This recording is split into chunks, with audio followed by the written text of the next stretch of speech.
My name is Muzomi, appearing for Professor Kindiki'S.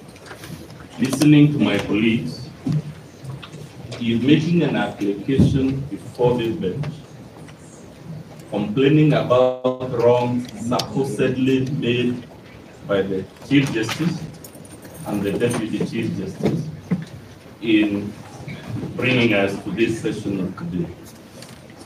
For me, the clarification I wish the court to provide is whether an application of that nature can be made informally without the CJ and the DCJ being made parties to that application and being offered an opportunity to explain, so that to be fair on these state officers, it's easy to speak to the gallery and cast all manner of insinuations and aspersions against them. And if my Lord finds that an application of that nature cannot be made informally without actually filing a formal application and joining the CJ and the DCJ so that they have a chance to respond to these insinuations, I suggest again, and I beg the court, I'm a very junior counsel, but Professor Mugai wonders that we run the risk of coming to a court of law to speak to the gallery.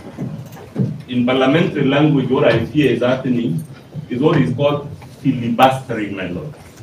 To filibuster is where you go to a forum intended to deal with the business of the day, and you keep making speeches upon speeches that have no bearing on the business of the day, where the motive is to ensure that the business of the day is not productive. To the best of my knowledge, the business of the day, there were applications on their side, there were applications on our side, and the court was graceful enough to give both sides an opportunity to come today to ventilate those applications. Instead, we've lost 2 hours, my lord. We have not been addressed on those applications. We are just filibustering. My lord, perhaps if I may. Yes. Yes, my lord, you're being invited to interpret Articles 161 and 163, 1B, 1 and 2, which designate the Chief Justice and the Deputy Chief Justice as head and deputy head of the judiciary.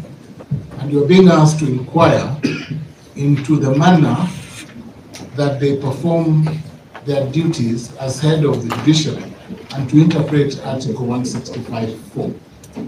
That can only be a substantive, through a substantive application to which all parties must respond. I think my concern then, and Edgar and my friend Kibe, is that you are taking the court for a long ride and we're ending up wasting a lot of time in court. I wish you could go to the issues. If the question is, if you are ending up with an application for the disqualification of the bench, why can't you go to that point instead of beating around the bush, as you say? My lord, if I may, just to bring it to the court's attention, that the issue that my learned colleagues have taken up rather dramatically this morning is an issue that they have taken up with the Chief Justice by way of a letter. Before they came to court, they have taken up those issues with the Chief Justice by way of a letter. If that is the avenue that they have chosen, then let them deal with it by way of the letter. It isn't anything that should take your lordship's time. That letter remains. They have written it to the Chief Justice. We have been copied on the letter, and we await the learned Chief Justice's response to the letter. It isn't anything that should take up time this morning. My name is Vanjir Mondi. I am active in person. We filed an application for the certificate of urgency on the 8th of October 2024. Before this bench was in panels on the 15th of October 2024. Unfortunately, some of the breaths we were seeking have been overtaken by events. My lord, and today, as you have heard, our application has not been placed before you. We were just concerned that our application will once again overtake our application. My lords and my ladies. So we're asking with the kind of indulgence, if you would please at least allow us time, my lords and my lady, for our application to be consolidated and heard together with the other applications that have been heard today. Madam, for the 15th Party A15, guidance we had for 1 minute on